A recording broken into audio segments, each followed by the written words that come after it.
really love the nature. That's why our temple is called Mother Earth, to honor Mother Earth and Earth, because we really worry about this and the lagoon.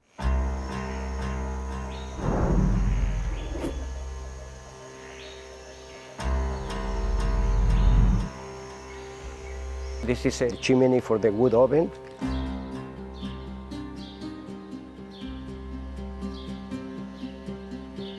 All the big pieces of wood comes from a place, a aserradero called Knockback, that they do it the right way. They sell legally and they reforest all the time.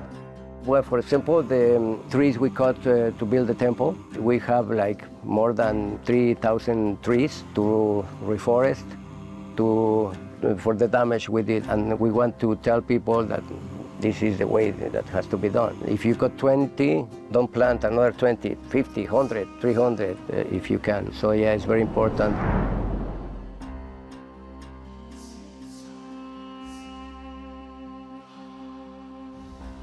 It says, leave this place better than the way you find it. Right statement.